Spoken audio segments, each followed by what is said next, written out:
You're good. Can everyone see my my desktop on the WebEx? Yeah, it looks pretty good. Okay, so what we're going to go over this morning is sort of a redo with a little bit of extension of the session that I did yesterday to show the basics of building and installing Open vSwitch, and we'll also go through fixing a bug and submitting the fix to the mailing list and getting it reviewed. And if it's reviewed positively, maybe we'll even fix the bug. So I'll start by showing how you can download a copy of Open vSwitch from the Git repo. It looks like the openvswitch.org website is down this morning, which is a little embarrassing. Let's see if I can remember the URL for it. I'm just going to go look it up here from one of my other Git repos. So it should be.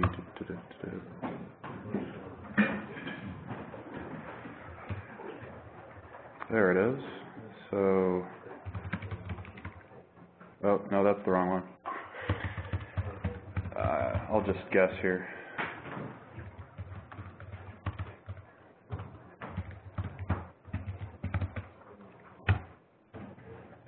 Oh, looks like I guessed right.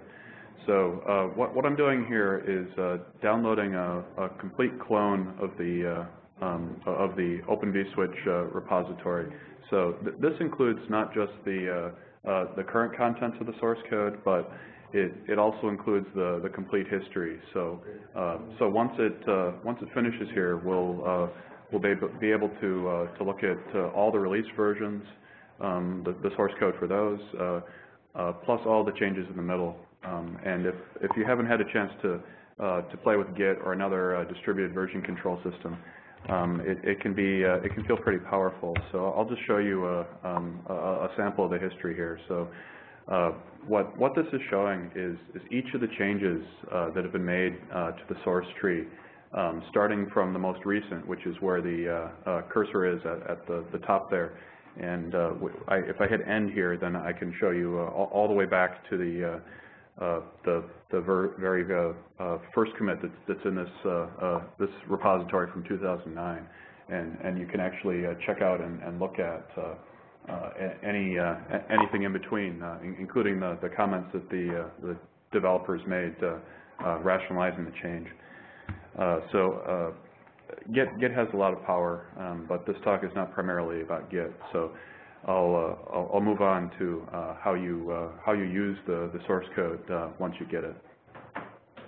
So what we have here in this directory that we just cloned is a source tree, and this one is the very most recent version of the source.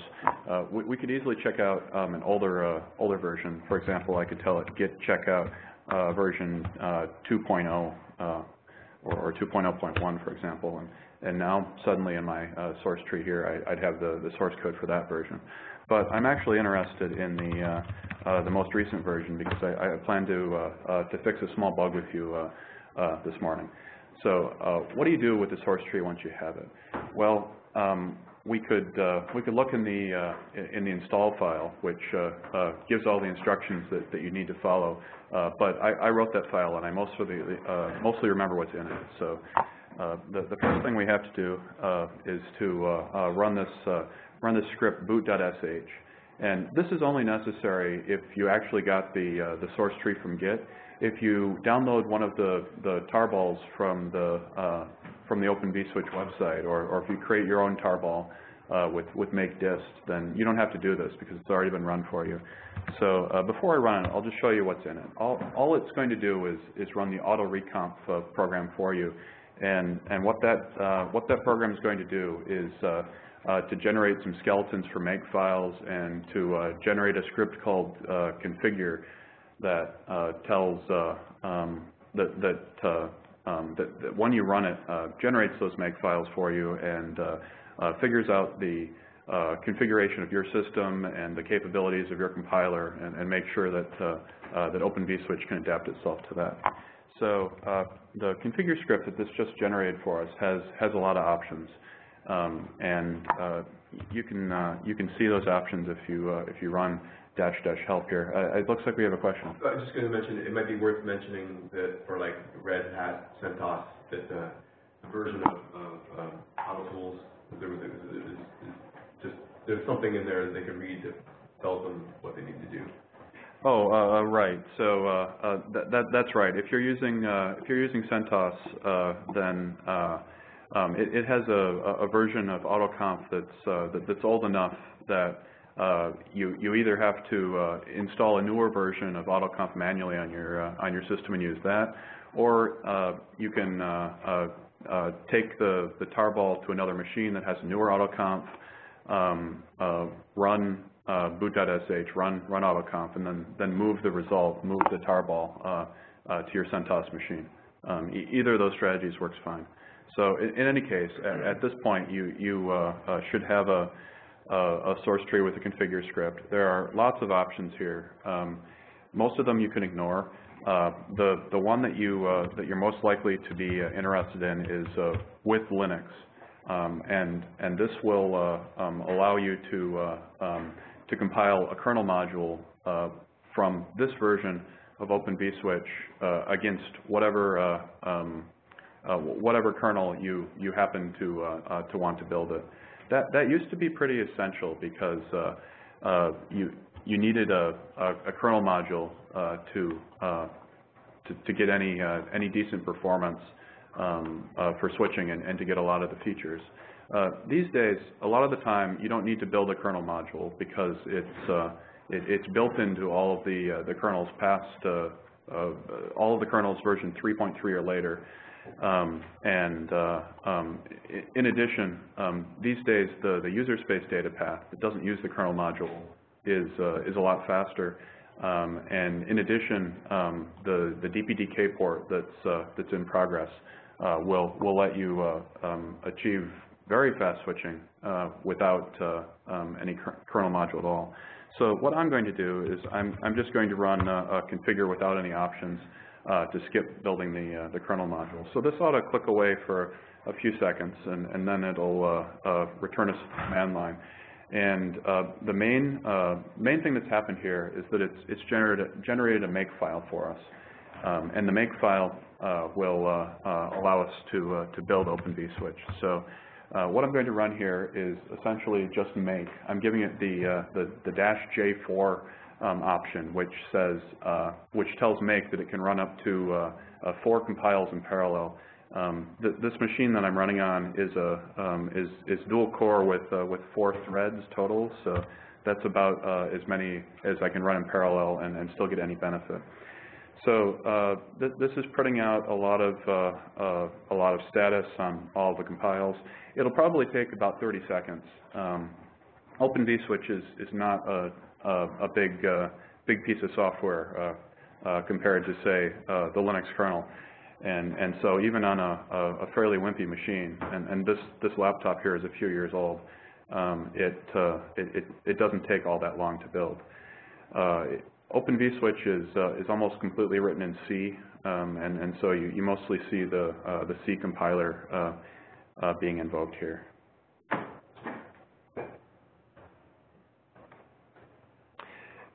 Once it's done, I'll show you.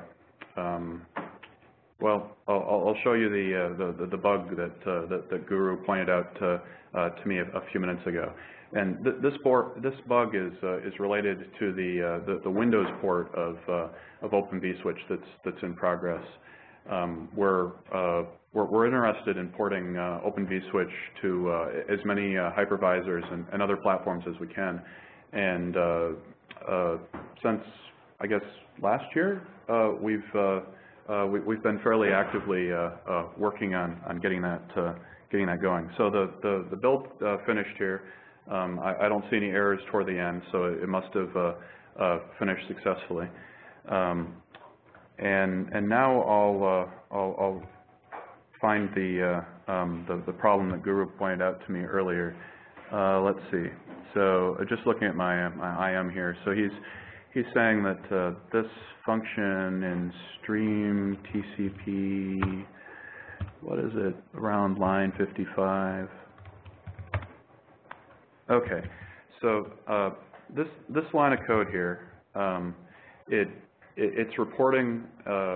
This line gets invoked if a particular socket option that we're trying to set on a TCP stream, if the kernel reports that didn't work successfully, and let's see. Oh yeah, we're trying to turn on the TCP no delay flag.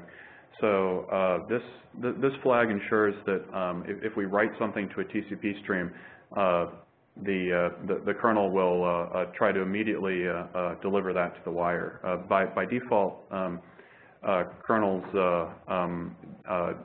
delay the output of TCP by a small amount of time in the hopes that you will write a little bit more to that TCP stream, and it can merge up the two outputs and send less on the wire.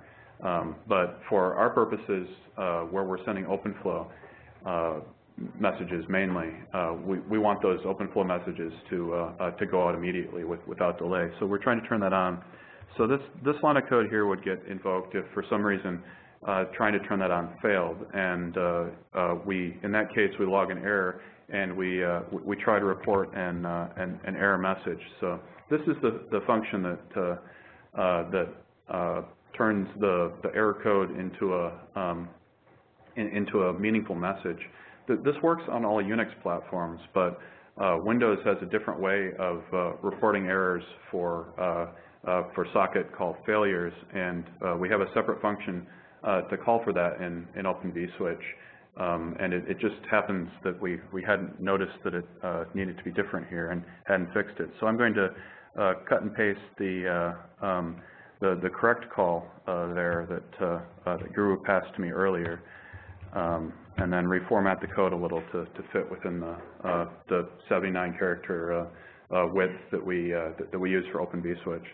So now that I've made this change. The return value needs to be changed too. I forgot about it. The return value. Oh, I see. So we need to actually fetch the correct error here, and report it based on that error, and then return the error that we got. Is that what you meant, Guru? Okay. So now that we fixed this should have no effect on Unix platforms. And so I'm just going to try to do a rebuild here, and you know what I did? I edited the wrong file, or the file in the wrong directory, in fact. So I'm just going to write this to the correct directory, and hope that yeah, all right, the file was the same. So that worked out okay. So now what I can do is I asked Git what are the changes I've made in this tree, and it looks like what I intended to do. So now let me do that build again and see whether the compiler likes it. It looks like it does. I'm not seeing any errors. Now it's just relinking all the binaries. So I think I fixed a bug, but what you should really do before you try to submit a bug fix is to make sure that all of the existing tests in the source tree still run okay. And the way to do that is to run make check, and I'm specifying -J4 to the test suite specifically, so that it runs up to 4 tests in parallel. So there are about 1,400, 1,500 tests in the tree now, and on a decent system, they take about 2 minutes to run these days. This system's a little old, so I think it takes more like 3 minutes. And they test everything from just the correctness of almost trivial library functions there are some tests that actually start up a switch in what we call dummy mode, and add some ports to that switch, add some flows, run some simulated packets through it, and check that everything appears to happen the way it should. So some of the tests are simple, some are pretty sophisticated. Does anybody have any questions while we're waiting for the test to run? I'm not sure that we'll actually wait for all of them, but yes. Any chance you could show if, I mean, in this few minutes, but maybe with CLAN and Sparse? Oh, well, it looks exactly the same, except you might get some extra error messages. Actually it's kind of Sparse, because I get a different kind of output. I'm not sure if that's what expecting, or I have some weird version installed. Okay, well, why don't I shift over to my sort of my usual development environment, and where I usually do run sparse, and we'll just let that continue in the background.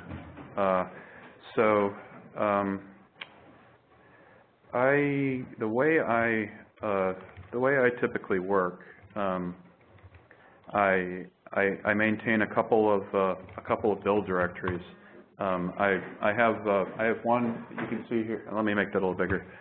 I have one here under my main OVS build directory that's configured to use GCC and sparse.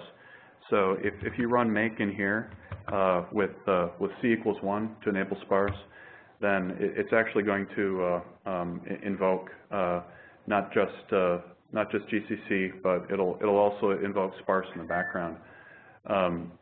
Now there's nothing to make sparse mad at the moment, so we're not actually seeing any output from it. But I can pretty easily go ahead and put something in that will cause it to give us some messages. So let me look for. So one of the things that sparse is really good at is figuring out when you screwed up endianness issues, like where you forgot to convert something between network and host byte orders. So let me look for a place where we do that.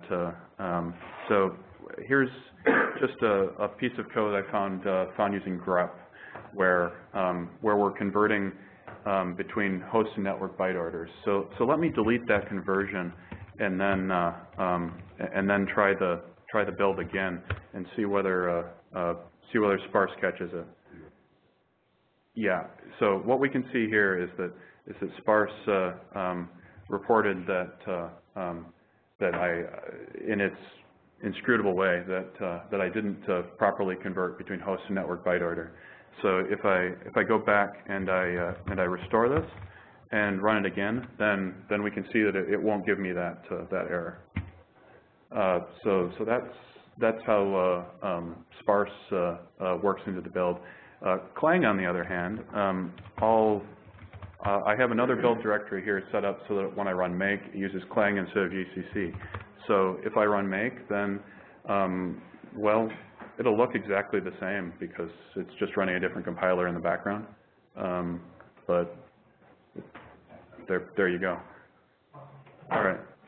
So now let me go back to, oh yeah, we can see here that that all of the tests that I was running while I was answering that question finished. It looks like there's 1,472 of them, and this time they all succeeded. That's a pretty good hint that while what I implemented might not be perfectly correct, because probably that code never gets triggered during the tests. At least it didn't screw anything up too badly. So now I have some. Now I have a change, a bug fix, and it appears to work okay. So the next step is let's make up a git commit with a commit message to explain what I've done. Yes. Then I had a question. So let's say your change is something a little less non-obvious, right? And here, I was commenting on the part that you submit a patch, there's a good chance that the 1400 tests that you had did not accept that code. So let's say if you did a little bit more substantial change to the input, so are you required to change the test, add test cases for it? Okay, so for the people not in the room, the question is that if you add a feature or fix a bug where it's a little less obscure, would you be required to add a test to check for that? And the answer is we really encourage that. Sometimes it's quite difficult to write tests for a feature or a bug, and in those cases, when it's really hard, we're not going to insist on it. But it's pretty easy to write tests for a lot of features and to check against regressions for a lot of bugs, and so we really encourage it. Okay, so what I've got here is a window where I can select the changes that I want to include in this commit, and that's as simple as just clicking on that icon. So this pane here shows what will be included in that commit. So there we are, the change that I've made, and I should type a commit message. So let's see, this is in stream TCP. We're fixing error message for failed TCP no delay setting on Windows. Let's see. I would ordinarily type a little more information here on what happened, but it's fairly clear from sort of the subject line there and from the code. So I don't think there's too much more to say. Now, Guru reported this to me, so I should include in the commit message that it's from him. So I'll do that. Here's another important part of the commit message: the signed off by line. So that went to the wrong email. This line in the commit message, it signals that you agree to that you agree that your code can be included in Open vSwitch under the Apache license, and that say whoever you work for agrees to it also. So there's details of what that means in the submitting patches file. It's called the Developer Certificate of Origin, and it has some legal wording in it, but the overall meaning is really what I already said. This is taken from the Linux kernel. They use the same process and the same wording for this. So it's not anything that we made up, and it seems to be a fairly standard among a lot of projects these days. The meaning's pretty simple. So the signed off byline means more than just, oh, I approve of this, and that's where you can find the details of what it means. So now I'm pretty happy with this patch. So what I should do now is just click on commit, and that commits it to the local repository. So that means that if I run this git k again, then I can see that my commit that I just made is at the top, and the next commit is what is actually at the top of trunk on the openvswitch.org Git repository. And you can see that from the fact that it says remote origin master there, because origin is where I cloned the repository from. So the next step here is to send this this patch as an email to the openvswitch.org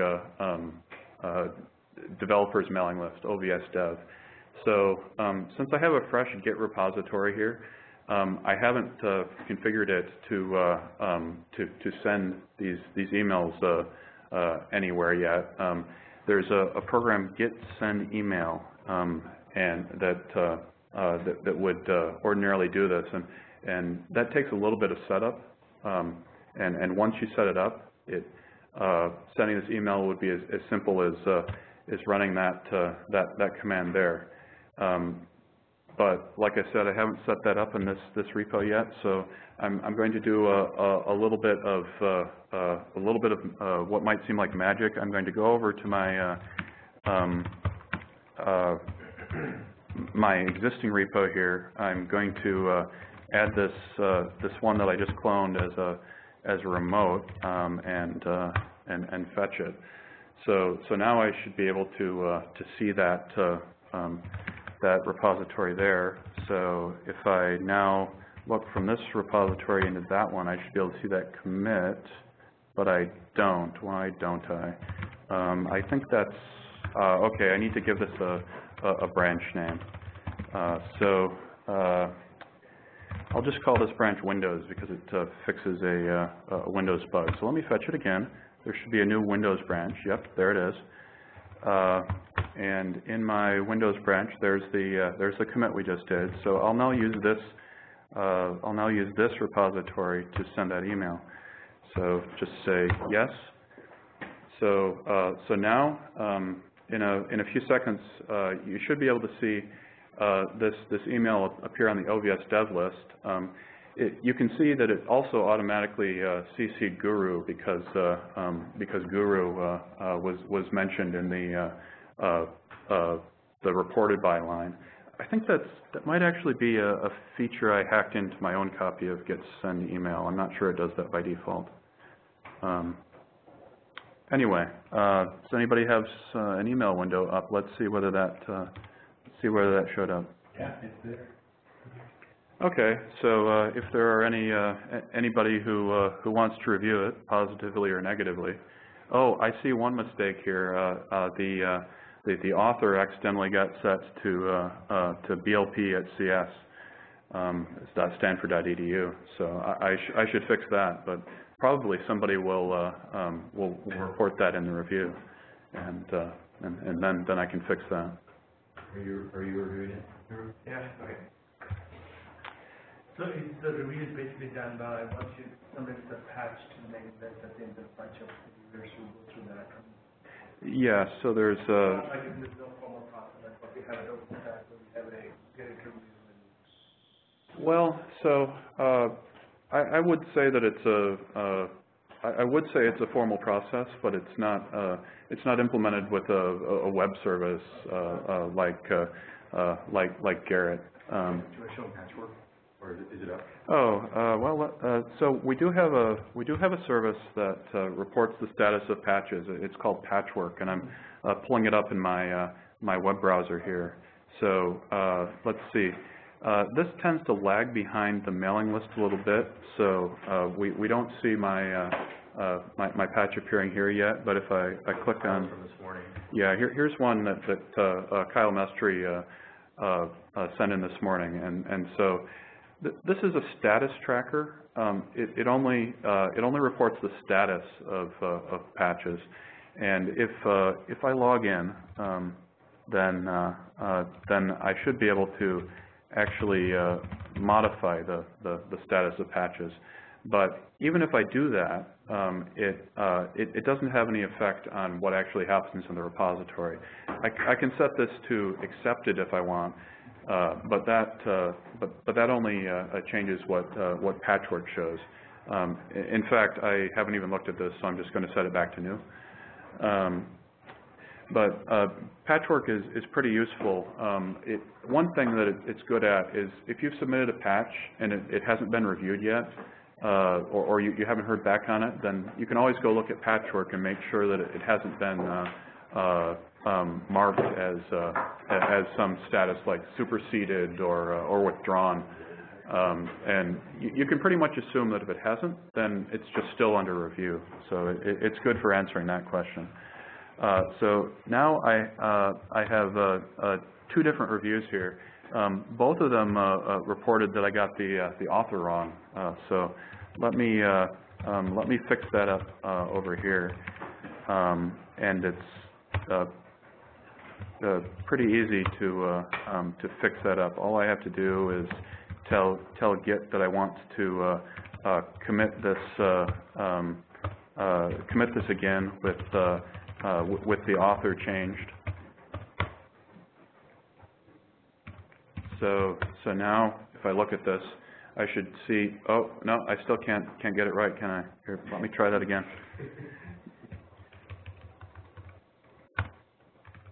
So did I get it right on the third try? It looks like it, yeah.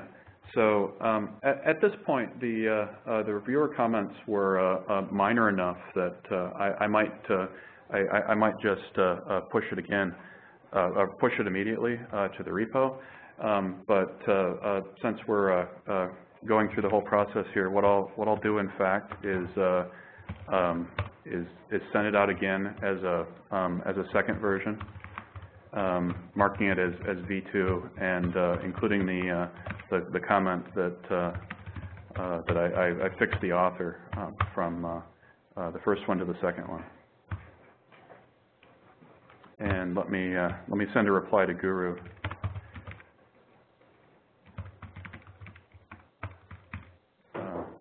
Letting him know that I fixed it, and presumably Kyle will read that too. Although he probably doesn't have to since he's sitting right over there. Yeah. So here's the second version of the patch,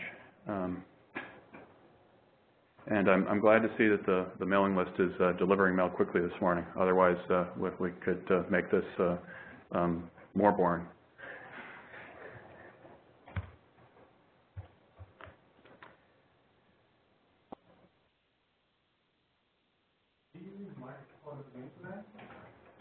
I'm sorry? Oh, yes.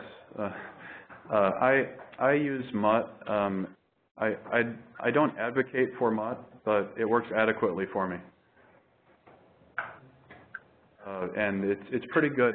One of the things that it's good at that I'm not sure most GUI clients are is it makes it really easy to take a patch from an email and pipe it into a program to apply that patch to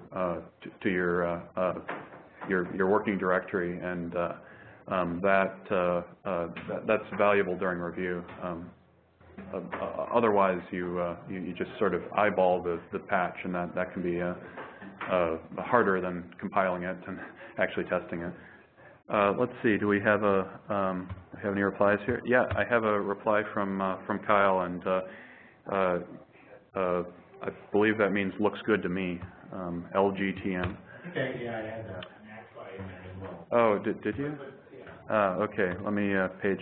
Yes. So I have an ACT-BY from Kyle. So what people often write one of these ACT-BY tags, and when people do that, it's polite to go and actually add them to the commit message before you commit it. And I have one here from Guru also.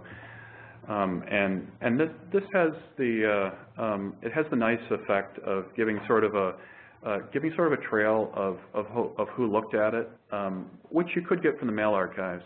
But it also beyond that, it gives sort of a visible.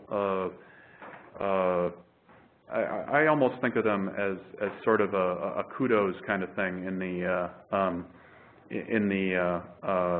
the Git repository. You can tell who's doing the work of reviewing.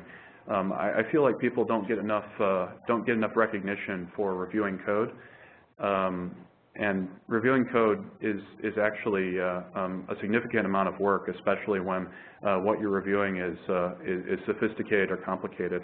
And So if I can add little thank yous to the commit log like that, then that's great. So now let's take a final look at what I've got here. It's been approved by 2 people in just a couple minutes, which has got to be some sort of record. So now I'll go ahead and push this to the main repo, and let's see how that goes. So what we're seeing here is that that my local copy of the repo is not completely up to date. So I need to fetch a new copy of it, and then do what's called a rebase to put my patch on top of what's currently in the repo. And then let me check one more time to oh yeah. So in the meantime, there was an update to the FAQ, and now I can push my change, and there it is. So now if we go to someplace like git.openvswitch, then we should be able to see that the change that I pushed is there, assuming that git.openvswitch.org is up.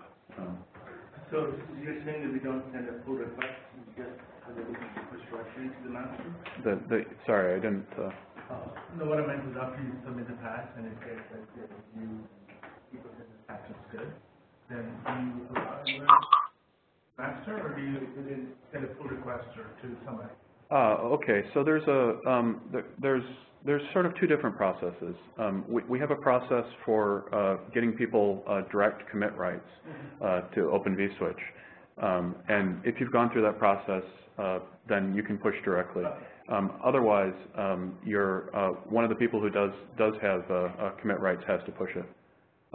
So generally, those people will either review it themselves or read the reviews that others did and apply it. I spend a lot of time applying patches. That's what I think is not obvious. Yeah. So one thing that we're talking about doing is moving our main repository from git.openvswitch.org to GitHub.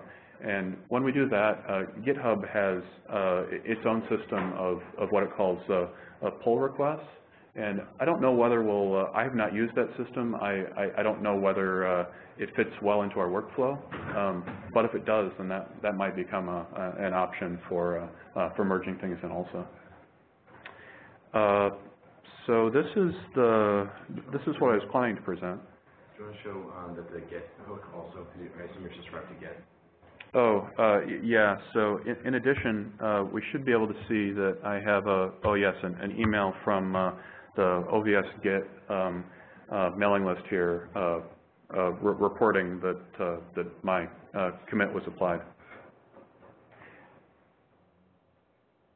So this is what I was planning to present. Is there anything else that I could that I could demonstrate or talk about? Does anybody on the IRC channel want to ask anything? I can check here. I think I never got the email sent to Dev. I got the one to Git. I'm trying to figure out why. Okay. The question here is he doesn't think that he got the email sent to Dev. If you're not sure whether you got an email that was sent to Dev, let's see here. There should be here it is.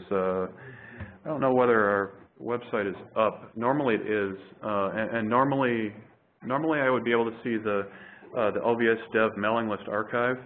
The archive is updates very quickly, so that normally when I post a patch and then go look at the archive immediately, it's already there.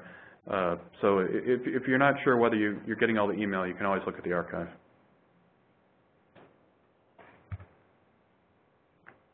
Let's see. I have a question from IRC asking which Git GUI I'm using. I guess this must refer to the Git history that I've shown a couple of times. That's just a program called GitK that I believe comes with Git now. For X, I think it's written in Tickle TK, so it should be fairly portable. The other GUI tool I've shown is called the Git CI tool, and that's the one I've been using to make commits. I think that comes with Git also.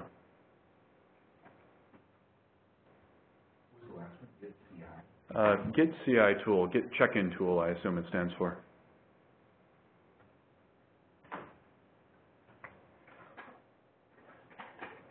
All right, I think I'm all done. Thanks, Ben. That's pretty good. You're welcome. I will stop the recording now.